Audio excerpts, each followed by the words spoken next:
Hello everyone. ये video उन लोगों के लिए है जो अभी भी RRB NTPC under graduate and graduate post के लिए अप्लाई नहीं कर पा रहे हैं। तो पहले स्टार्ट करते हैं ग्रेजुएट पोस्ट से। तो ग्रेजुएट पोस्ट में मेनली कुछ इशू है। मेनली इशू अपन को 12th बेस पोस्ट पे ही मिलेंगे। और पीडब्ल्यूडी कैंडिडेट के बारे में मैं बात करूँगा। उसमें मल्टीपल पॉइंट्स हैं जो कि बताने रहेंगे। तो स्टार्ट करते हैं अपन ग्रेजुएट पोस्ट से। ग्रेजुएट पोस्ट में पहला इशू ये रहता है कि स्टूडेंट आस करते हैं कि हमें 12th का डाटा का ऑप्शन नहीं मिल रहा। तो आपको इस बात का ध्यान रखना है कि इन ग्रेजुएट पोस्ट आपको 2 ही डाटा की आवश्यकता होती है। पहला 10th का डाटा और दूसरा ग्रेजुएशन का डाटा। आपकी कोई भी ग्रेजुएशन है आप इस फॉर्म को फिल कर सकते हैं। और दूसरा इशू ये है कि मैंने इसके पहले वीडियोस में भी बताया है कि आपको ऐड बटन क्लिक करना ही है और दूसरे पेज पे जाने से पहले आपको सेव एंड नेक्स्ट क्लिक करना ही है। तो इस चीज़ का ध्यान रखिए।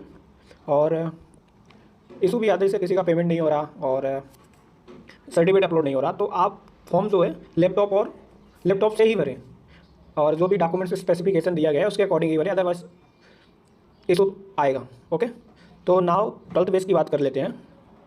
तो 12th बेस में आपके परसेंटेज 50+ होने चाहिए। और दूसरा इशू टाइपिंग वाला है। टाइपिंग प्रोफिशिएंसी आपकी होनी चाहिए। एंड अगर नहीं भी है तो आप उसको यस कर सकते हैं क्योंकि आपके पास अभी भी टाइम है उसको अच्छा करने का। तो you can mark yes. Then आगे कुछ चीज़ें होगी देख लेंगे, अभी तो प्राइमरी स्टेज है। तो first market yes. Okay, and third issue ये है कि आपको जो परसेंटेज भरना है वो उसकी स्केलिंग 10 ना हो के 100 होनी चाहिए।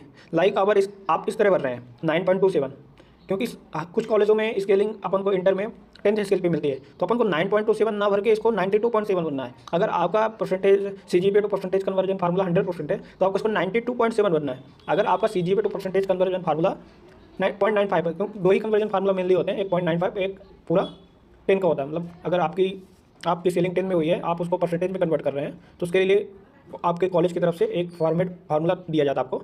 तो उस हिसाब से ही इसको फिल करना है, क्योंकि डॉक्यूमेंट वेरिफिकेशन के टाइम पे वो आपसे CGPA to percentage conversion formula आपसे मांग सकते हैं। तो इस बात का ध्यान रखिए। ये इशू सबसे अधिक बार मैंने देखा है। और अगर अब बात करते हैं PWD कैंडिडेट की, तो PWD कैंडिडेट में 2 चीज़ें हैं। आपको पहली बात तो सभी में अप्लाई करने का ऑप्शन नहीं है, कुछ ही RRB हैं। तो उसमें दो चीज़ें हैं। पहले आपकी PWD कैटेगरी में वैकेंसी होनी चाहिए। लाइक आप LD से बिलोंग करते हैं तो LD वैकेंसी उस RRB में होनी चाहिए। दूसरी आपकी उस कास्ट कैटेगरी में वैकेंसी होनी चाहिए। लाइक अगर आप ST से हैं तो ST में भी वैकेंसी उसमें होनी चाहिए। तो ये दोनों पॉइंट आपके अगर ओके हैं तभी आप उस RRB में अप्लाई कर सकते हैं। ओके, तो अब लास्ट इशू एक और आता है कि PWD कैंडिडेट फिर वैकेंसी है फिर भी हम अप्लाई नहीं कर पा रहे हैं। तो उसके लिए मैंने देखा कि कोलकाता से अगर आप अप्लाई कर रहे हैं तो मेनली सभी लोग अप्लाई कर पा रहे हैं उससे। अगर आपकी कैटेगरी कुछ चीज़ें मेंशन है तो लगभग सभी लोग RRB कोलकाता से अप्लाई कर पा रहे हैं। तो अगर आप PWD कैंडिडेट है तो एक बार कोलकाता से अप्लाई करके जरूर देखिएगा।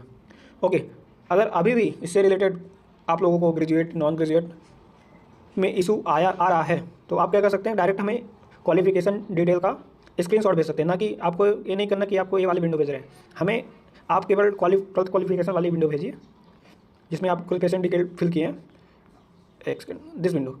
तो आपको स्क्रीनशॉट लेके भेजना, उससे हमें क्लैरिटी हो पाएगी। आपका जितना जल्दी हो सकेगा मैं डाउट रिजॉल्व करने का ट्राई करूँगा। टेलीग्राम लिंक मैं डिस्क्रिप्शन पे डाल दे रहा हूँ।